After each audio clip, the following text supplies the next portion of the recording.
Nuestro tema para hoy es la mujer perdonada.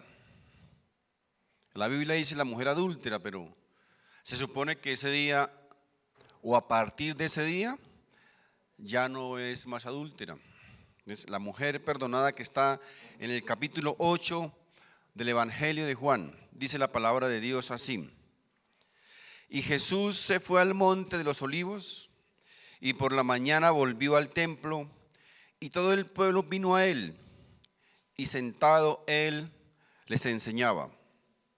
Entonces los escribas y los fariseos le trajeron a una mujer sorprendida en adulterio y poniéndola en medio le dijeron: Maestro, esta mujer ha sido sorprendida en el acto mismo del adulterio, y en la ley nos mandó Moisés apedrear a tales mujeres. Tú pues, ¿qué dices? Mas esto decían tentándole para poder acusarle, pero Jesús, inclinado hacia el suelo, escribía en tierra con el dedo. Y como insistieran en preguntarle, se enderezó y les dijo: el que de vosotros esté sin pecado, sea el primero en arrojar la piedra contra ella. E inclinándose de nuevo hacia el suelo, siguió escribiendo en tierra. Pero ellos, al oír esto, acusados por su conciencia, salían uno a uno, comenzando desde los más viejos hasta los postreros. Y quedó solo Jesús y la mujer que estaba en medio. Enderezándose Jesús y no viendo a nadie sino a la mujer, le dijo: Mujer, ¿dónde están los que te acusaban? Ninguno te condenó. Ella dijo: ninguno, Señor. Entonces Jesús le dijo: ni yo te condeno, vete y no peques más. Amén. Para contextualizar esta historia que acabamos de leer, tengamos en cuenta que esta historia sucedió en uno de los días más importantes para la cultura o para el pueblo judío. No era un día común y corriente, era un día de fiesta, un día especial, un día donde había muchísima gente en Jerusalén. Gente de todas las regiones de Israel visitaban Jerusalén ese día en esta celebración. Si ustedes quieren más o menos imaginarse la cantidad de gente que podría haber en Jerusalén, pensemos en un carnaval de Barranquilla, en una feria de Cali. Obviamente no con el mismo significado de esta fiesta, que de paso se ha dicho, nosotros como cristianos no deberíamos participar en esta clase de actividades. A veces los hermanitos le preguntan a uno: pastor, ¿será que yo puedo hacer esto? ¿Será que puedo hacer aquello? ¿Será que puedo ir allí? ¿Será que puedo ir aquí? Etcétera, etcétera. Un montón de preguntas que le hacen a uno, pero la respuesta que yo les puedo dar es la misma respuesta que Dios nos da en su palabra. Cuando dice: todo lo que hagan, hacedlo para la gloria de Dios. Si lo que usted va a hacer va a glorificar a Dios, no tiene ni siquiera que preguntarlo. Así que si cierta actividad, cierto comportamiento, aún ciertas relaciones que nosotros vamos a entablar con otras personas, si eso va a glorificar a Dios, si es para engrandecer su nombre, para engrandecerme espiritualmente, mis hermanos, ni siquiera tienen que preguntarlo. Todo, recuerden, todo lo que hagamos, dice el Señor, que sea para glorificar el nombre de Dios. De lo contrario, ya saben la respuesta de Dios y la mía también, entonces ni me pregunten, porque ya saben. Cuando una persona, cuando un hombre, una mujer, un joven conoce a Dios realmente de corazón, no necesitamos un manual de normas ni de reglas para saber lo que debemos hacer, para saber lo que le agrada a Dios y lo que también le desagrada. Porque ¿de qué nos serviría un manual de normas, de reglas, de requisitos si de todos modos lo vamos a saltar? No lo vamos a saltar. Por eso, mis hermanos, encontramos a mucha gente viviendo de una manera en la iglesia y de otra manera en la casa o en la calle. Esta es la razón por la cual las iglesias deben predicar la palabra de Dios para que la gente conozca a Jesús y Jesús pueda ayudarnos a vivir una vida genuina, una vida en la iglesia, en la casa y en la calle. De la misma manera, solo Jesús nos puede ayudar a eso. Entonces, les decía, se estaba celebrando en Jerusalén una de las fiestas más importantes para los judíos, la fiesta de los tabernáculos, que tal vez muchos ya hemos escuchado al respecto. La fiesta de los tabernáculos o del Sukkot consiste en que las familias construyen unas chozas en sus casas, en sus jardines, en sus balcones improvisadas. Las decoran con frutas, con colores, con cintas, con cuadros. Algunas familias inclusive comen ahí dentro de esas chozas y viven dentro de esas chozas durante los 8 días que dura la fiesta de los tabernáculos. Ahora, ¿en qué consiste la fiesta de los tabernáculos o cuál es el significado de esa fiesta para los judíos? El significado es que esas cabañas que ellos construyen allí endebles son un recordatorio para todos los israelitas que un día anduvieron por el desierto 40 años solamente confiando en la provisión y el favor de Dios. Esa fiesta les recuerda ese tiempo que ellos pasaron en el desierto, mis queridos hermanos, porque Dios es fiel, Dios continúa siendo fiel, Dios continúa proveyendo lo que necesitamos para caminar erguidos ante el Señor aún en nuestros días. Así que la Biblia dice que el último día de esta fiesta de los tabernáculos sucedió este acontecimiento que acabamos de leer, de la mujer perdonada. Vamos a comenzar a escudriñar ese texto que leímos en el verso número 1, por favor. El verso número 1 dice: y Jesús se fue al monte de los olivos y por la mañana volvió al templo y todo el pueblo vino a él y sentado él les enseñaba. Fíjense que Jesús, ¿qué hacía? Jesús constantemente les enseñaba. Constantemente les enseñaba a sus discípulos y a sus seguidores. La parte más importante del ministerio de Jesús, mis hermanos, fue la enseñanza, fue la predicación de la palabra de Dios. Ahora yo sé que algunos van a decir, sí, pero Jesús hacía milagros. Claro que Jesús hacía milagros. Esporádicamente hacía milagros. Pero mis hermanos, aunque la mayor parte de su ministerio la dedicó a la enseñanza y a la predicación de la palabra de Dios, la gente de ese entonces y la gente de hoy solamente menciona los milagros. La gente se enfoca en los milagros. ¿Saben por qué, mis hermanos? Porque eso estimula la sensualidad y las emociones de las personas.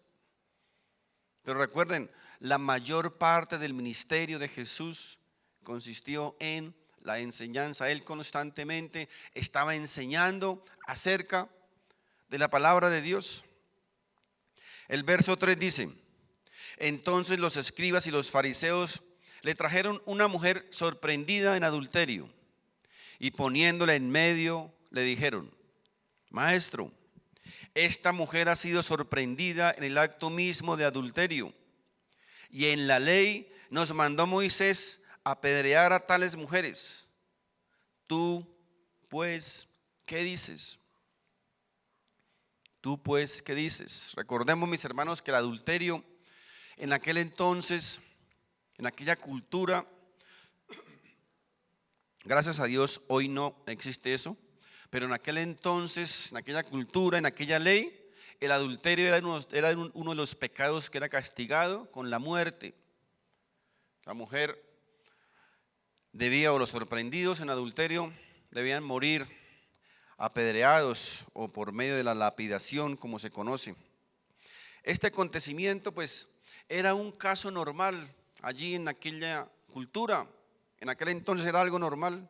Muchos adúlteros tal vez habían muerto ya por medio de la lapidación. Así que más o menos lo que los fariseos le estaban preguntando al Señor era: Señor o Jesús, dinos una cosa, ¿tú estás a favor de la ley de Moisés o estás en contra de la ley de Moisés? Esta mujer fue sorprendida en adulterio. La ley de Moisés dice que debe morir. Entonces le dicen: ¿tú qué dices? ¿O tú qué opinas al respecto? Ahora, ¿qué era lo que ellos realmente estaban buscando? ¿Qué era lo que ellos querían? Ellos solamente querían oír de sus labios una de las dos posibles, según ellos, respuestas que Jesús les tenía que decir. ¿Para qué? Pues para desacreditarlo. Ellos buscaban o estaban buscando la manera de desacreditar a Jesús de cualquier manera para poder matarlo. Según ellos, lo tenían cogido, pero lo que no pensaban era que él no era cualquier mico en los palotes, era Dios, era el mismo Dios. Y cuando ellos iban, él ya venía hacía siglos.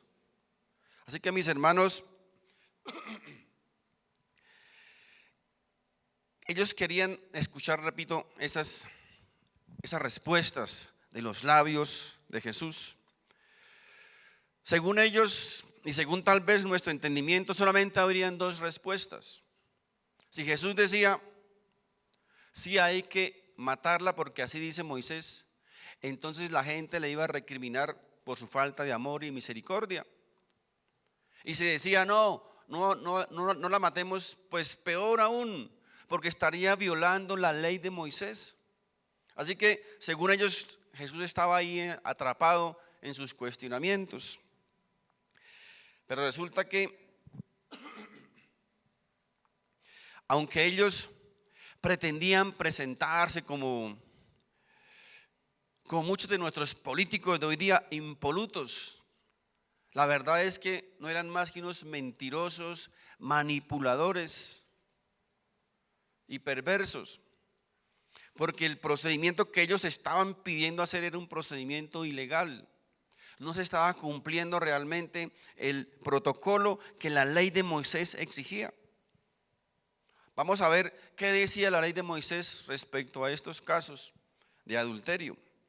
Quiero que miremos, sin perder nuestro texto original de Juan, allá en Deuteronomio capítulo 22, verso 22. Vamos a recordar qué decía la ley de Moisés en estos casos.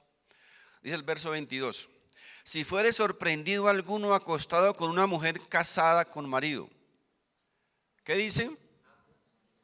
Ambos morirán, el hombre que se acostó con la mujer y la mujer también. Así quitarás el mal de Israel. Primera pregunta: ¿dónde estaba el hombre que estaba adulterando con esta mujer? El texto dice que esta mujer fue sorprendida en el mismo acto del adulterio. Dicen ellos, los fariseos, fue sorprendida en el acto mismo del adulterio. La pregunta es: ¿dónde está el adúltero? No está, ¿verdad? La primera falla en el procedimiento. Ahora, ¿qué nos puede indicar esto? Dos cosas. Primero, es muy posible que, si eso sucedió, el adúltero era parte o un miembro de uno de ellos, es decir, tal vez miembro de las autoridades religiosas judías, y por eso ellos lo escondieron. O la otra opción, que eso nunca existió, no hubo tal adulterio, tal vez solamente cogieron a una víctima inocente. ¿Para qué? Para tratar de cumplir su maléfico propósito de hacer caer a Jesús en alguna falta y el cual poderlo acusar para llegar a matarlo. Así que imagínense ustedes a esta clase de personas queriendo cumplir la ley de Moisés a través de un corazón sediento, a través de un corazón perverso. No les importaba la muerte de una mujer inocente tal vez. Lo único que les importaba era hacer caer a Jesús. Lo demás no les importaba. Segunda falla en el procedimiento que ellos querían aplicar. Deuteronomio capítulo 19. Verso 15 dice: no se tomará en cuenta a un solo testigo contra ninguno en cualquier delito ni en cualquier pecado, en relación con cualquier ofensa cometida. Solo por el testimonio de 2 o 3 testigos se mantendrá la acusación. ¿Dónde están los testigos? No están. Ellos simplemente cogieron a una mujer y dijeron: Señor o Jesús, esta mujer fue sorprendida en el acto de adulterio. Pero no dijeron: aquí tenemos los 2 o los 3 testigos que ordena la ley de Moisés. Mis hermanos, la ley de Moisés no decía simplemente como hacen los vándalos: cojan piedra y lancen. La ley de Moisés tenía un procedimiento, tenía un juicio.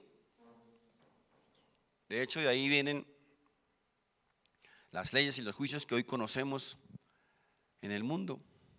Muchos quieren ignorar o niegan la existencia de Dios, pero más sin embargo el mundo se mueve a través de lo que Dios estableció. En este caso, fíjense, las leyes.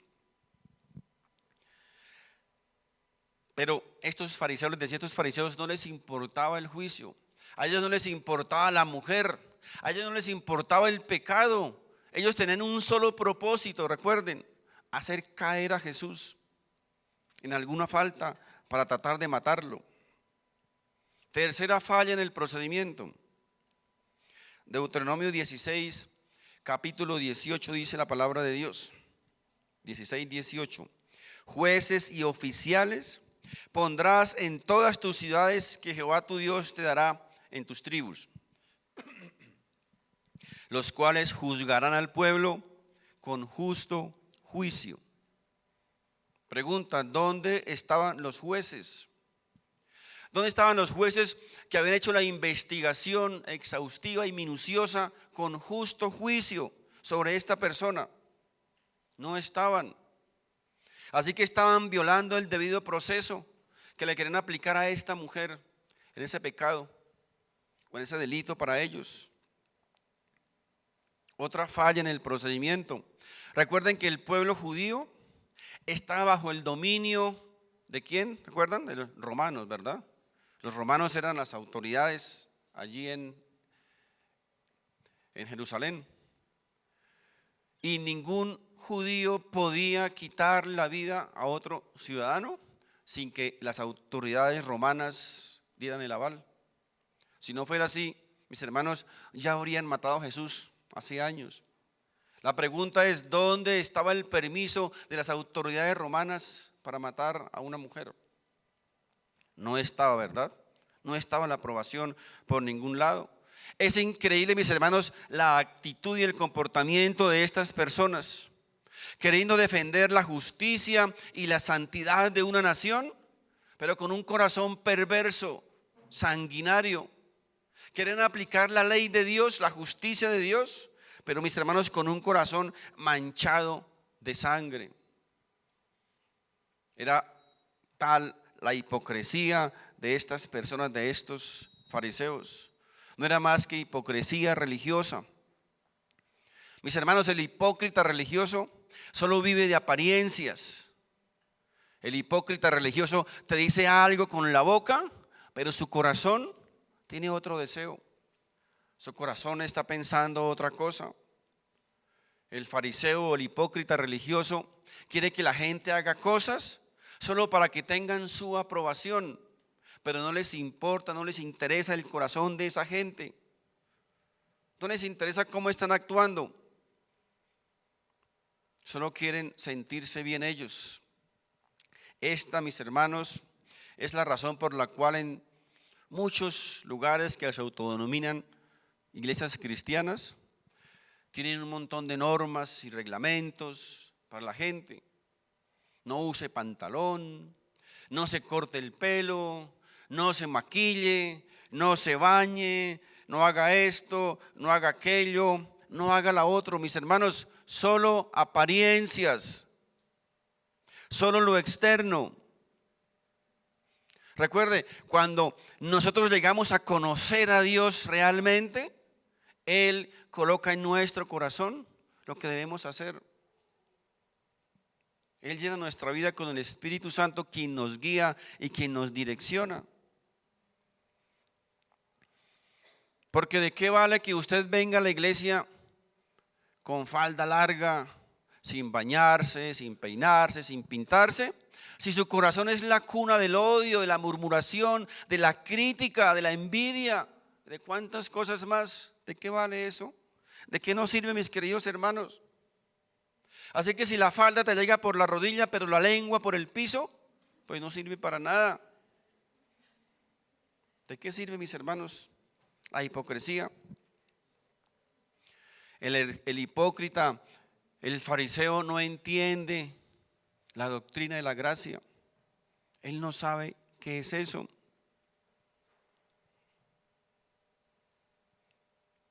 Él te dice tal vez, si tú dices una mentira hoy y te mueres, te vas para el infierno. Yo pregunto, ¿violar una ley de tránsito es pecado? ¿Qué piensan? Sí, ¿cierto? Estamos violando una ley que las autoridades dieron. Entonces, los fariseos o los hipócritas, para ellos la salvación es pura suerte. Un ejemplo, supongamos que usted va descuidado tal vez y se pasó un semáforo en rojo y viene un camión y lo deja como una arepa. La pregunta es, cometió un pecado, ¿cierto?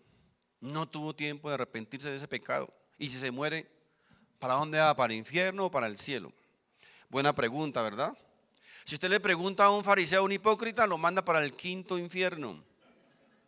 Porque repito, para ellos la salvación es pura suerte. Están en el lugar apropiado en el momento indicado. El verso 6 dice, verso 6 de Juan, estamos en Juan capítulo 8 en la historia de la mujer perdonada. Dice el verso 6, jueces y oficiales pondrás en todas tus ciudades de Jehová, perdón. El verso 6, ¿sí? De Juan 8:6.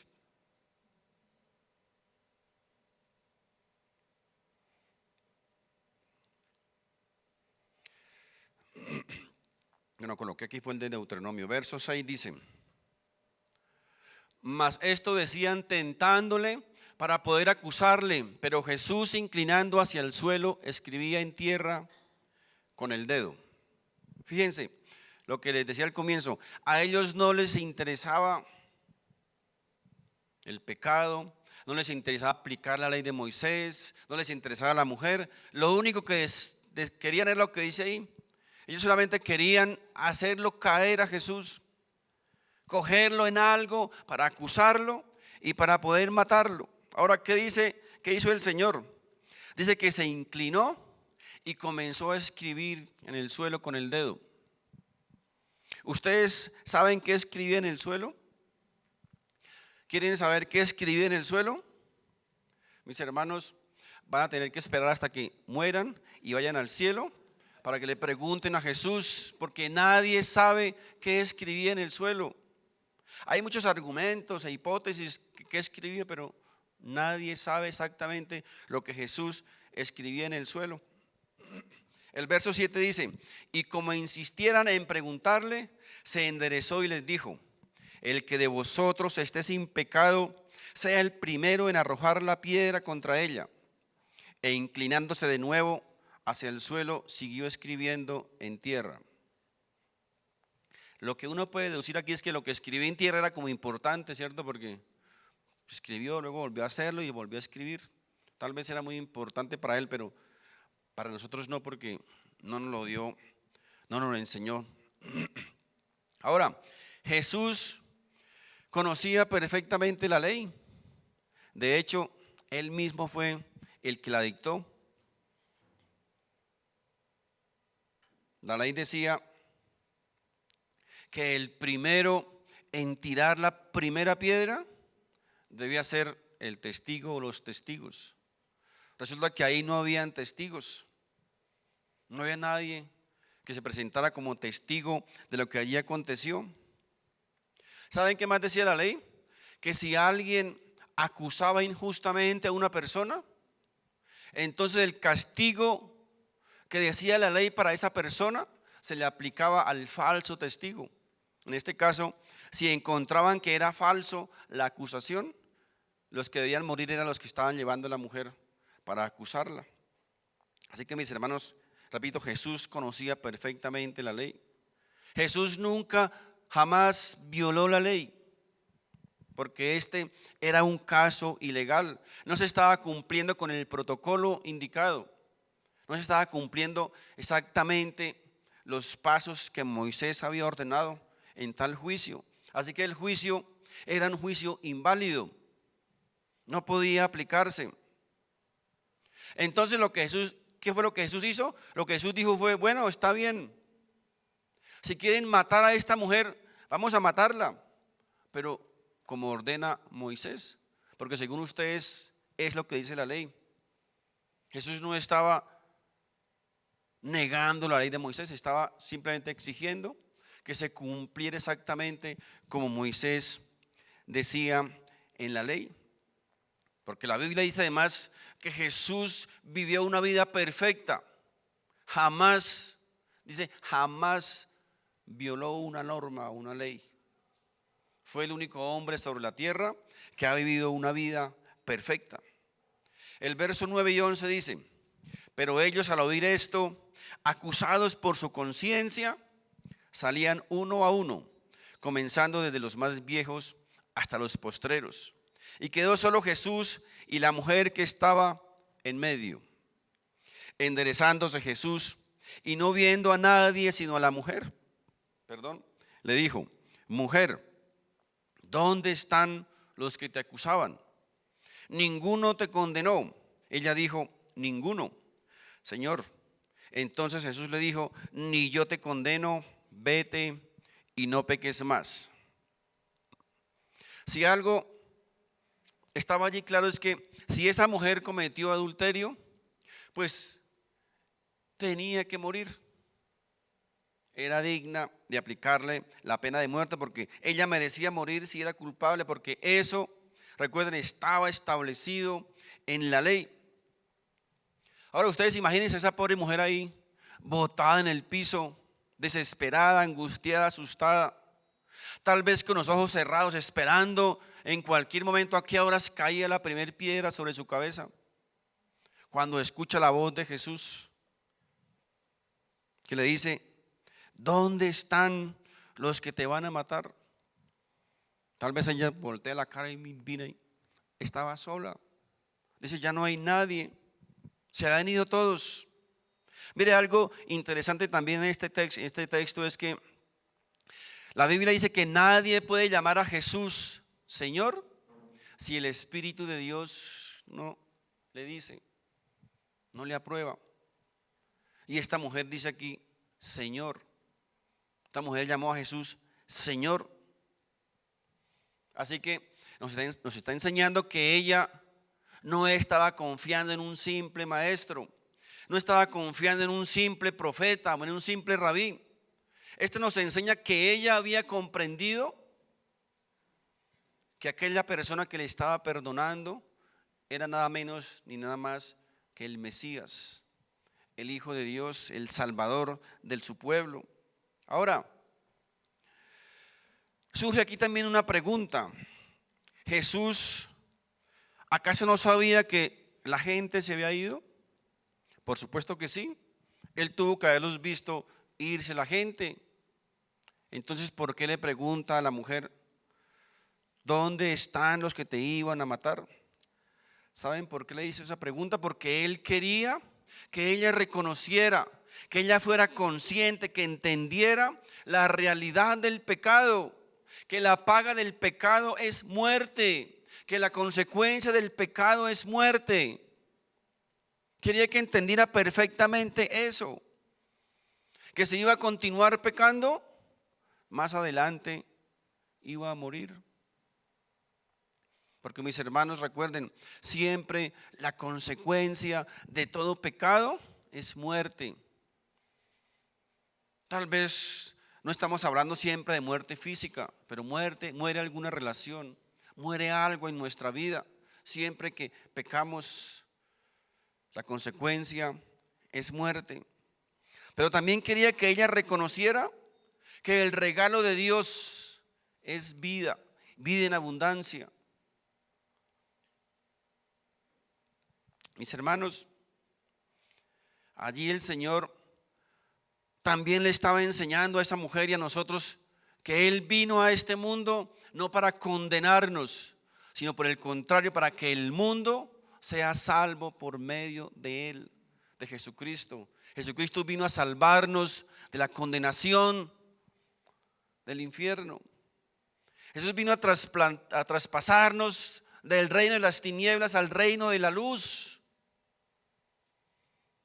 a salvarnos o a sacarnos del infierno para llevarnos al cielo. Ese era el propósito fundamental de la venida de Cristo a esta tierra, mis hermanos. No vino a hacernos ricos ni millonarios, ni a sanarnos de enfermedades. Sanó a algunos, prospera a otros. Eso es opcional. Pero la razón fundamental por la que Cristo vino a este mundo, mis hermanos, fue para salvar a los que estábamos perdidos, a los pecadores. Muchos de nosotros hemos olvidado lo que el Señor ha hecho por cada uno de nosotros. Mucha gente no es comprometida, no es diligente, no es responsable, no sirve a Dios. ¿Saben por qué? Porque han olvidado lo que Dios hace por nosotros cada día de nuestra vida. ¿Saben por qué estamos aquí hoy? ¿Por qué muchos no han tirado la toalla? ¿Por qué tuvimos la fuerza y el aliento para levantarnos, para trasladarnos hasta este lugar? ¿Por qué contamos con la bendición de tener una familia, unos padres, tal vez un esposo, unos hijos, un trabajo, un techo, un sustento? ¿Saben por qué, mis hermanos? Por la gracia y la misericordia de Dios, por nada más. La gracia y la misericordia de Dios, por su favor. ¿Sabían ustedes por qué Dios muchas veces permite que a nosotros nos sucedan cosas malas? ¿Saben por qué, mis hermanos? Porque la única manera en que el hombre busca a Dios es cuando estamos sufriendo, cuando nos pasa algo feo, cuando nos pasa algo malo. Pero cuando todo está bien, cuando todo es color de rosa, mis hermanos, ni nos acordamos que Dios existe. Somos demasiado ingratos con Dios. Cuando nos pasa algo bonito, cuando somos bendecidos por algo, cuando vemos el favor de Dios, wow, no faltamos a ningún servicio, a ningún culto. Oramos, leemos la Biblia, cantamos, adoramos, ayunamos, venimos a la oración, a los servicios. Pero cuando no vemos los favores así visibles, cuando no vemos la bendición así, cosas bonitas, agradables, emocionantes, entonces, mis hermanos, ya nos olvidamos de lo que Él ha hecho por nosotros. Yo les ruego, nunca olvidemos la razón por la cual estamos vivos. No olviden nunca por qué ustedes están aquí hoy vivos. La gracia y la misericordia y el favor de Dios. Cuando muchos cientos y miles de personas en este momento tal vez estén muriendo, estén en un hospital, estén en una silla de ruedas, en muchos lugares tristes. Pero nosotros olvidamos muchas veces lo que Dios ha hecho por cada uno de nosotros hasta el día de hoy. Y porque lo olvidamos es porque no somos diligentes, responsables, comprometidos con el Señor. Tal vez no tengamos demasiados lujos ni muchas comodidades, pero mis hermanos, merecíamos el infierno, merecíamos la muerte eterna y Cristo nos salvó. Eso, mis hermanos, es suficiente para darle toda la gloria y toda la honra a Él. Es suficiente para adorarle.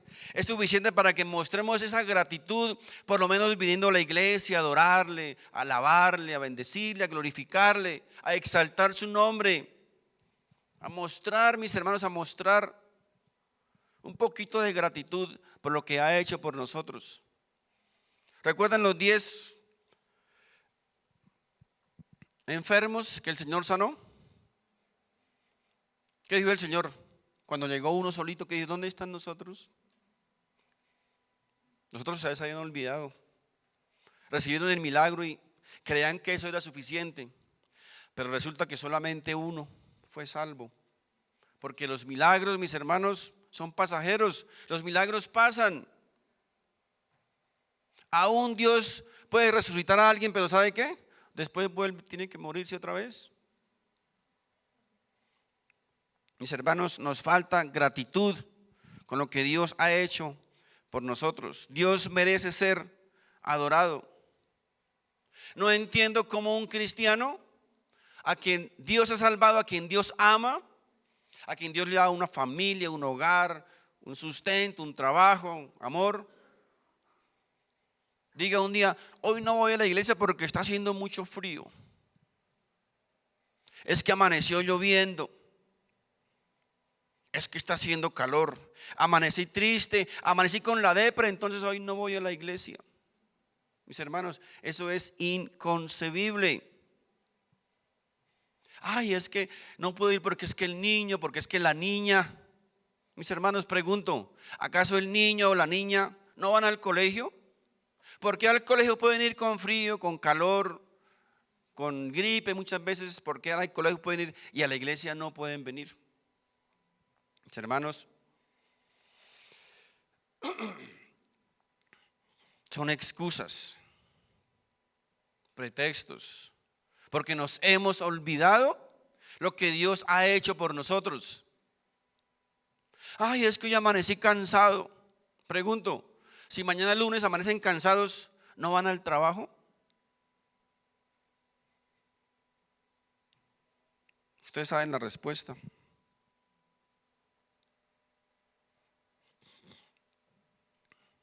Ay, es que mi abuelita cumple años hoy, el domingo cumple años.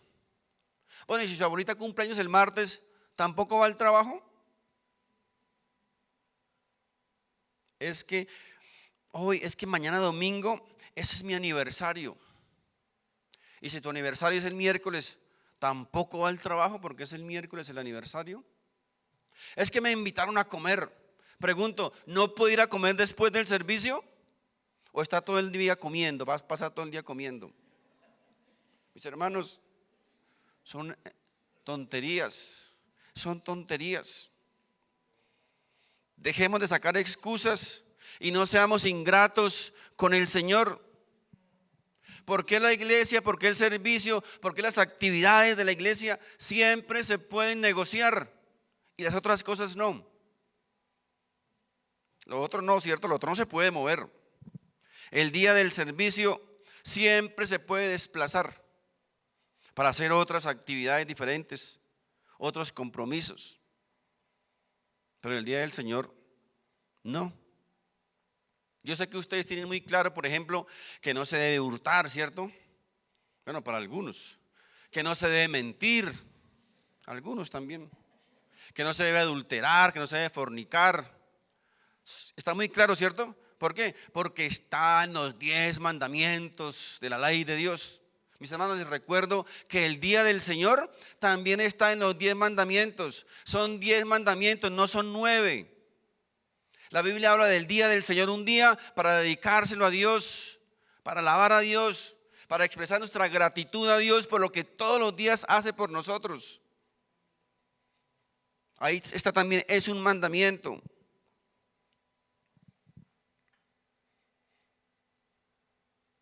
cada vez, mis hermanos, que nos proponen algo, que nos invitan a algo, que nos presentan algo, corremos para complacer al hombre, pero la iglesia, el servicio del Señor, no importa.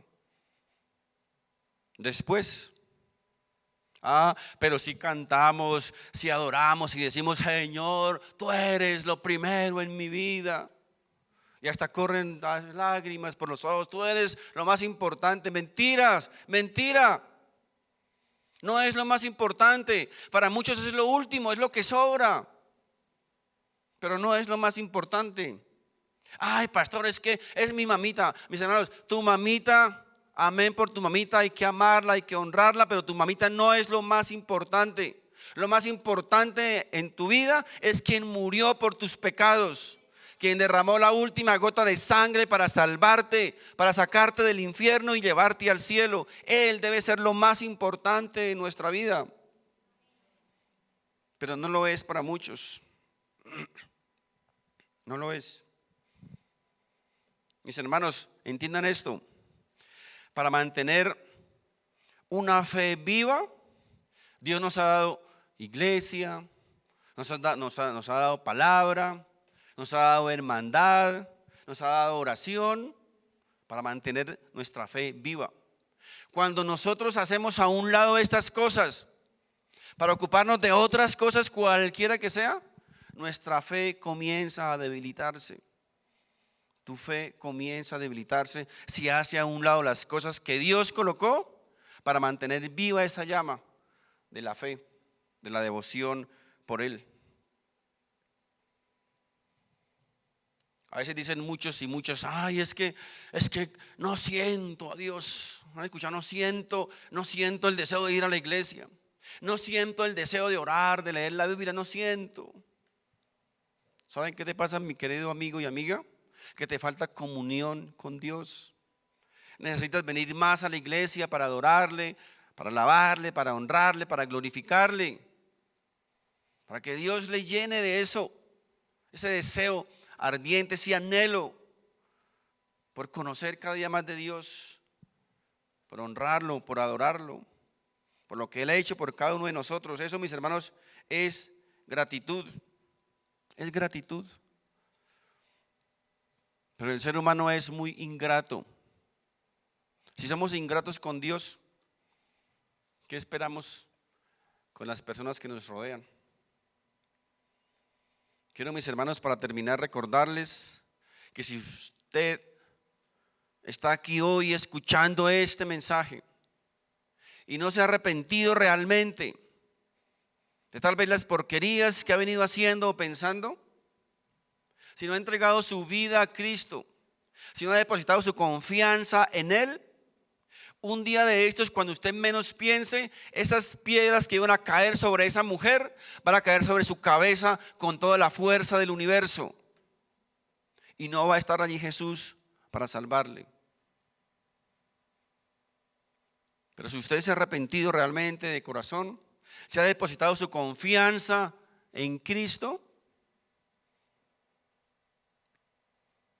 entonces, mis queridos hermanos, ese Jesús que salvó a esta mujer también te va a salvar, no solo de las piedras, sino de la condenación eterna. Te va a salvar de que un día vayas al infierno. Y esto no son mis palabras, está en la Biblia. Dios lo dice, que hay un solo camino para llegar al cielo y se llama Jesús de Nazaret. Depositar nuestra confianza, depositar nuestra vida y nuestros pecados en los que Dios colocó el castigo, en Jesús. No hay otra opción, mis queridos hermanos. No hay otra opción. Tenemos que aprender a ser agradecidos con Dios, a tener gratitud con Dios. Porque recuerden, unos tal vez gozan de muchos privilegios, de muchas prebendas, de muchos favores, pero todos tenemos algo en común. ¿Por qué agradecerle a Dios? Porque nos salvó de la condenación del infierno. Y eso, mis hermanos, recuerden, es suficiente para darle toda mi gloria, toda mi honra, mi adoración y mi tiempo al que murió por nuestros pecados. Amén.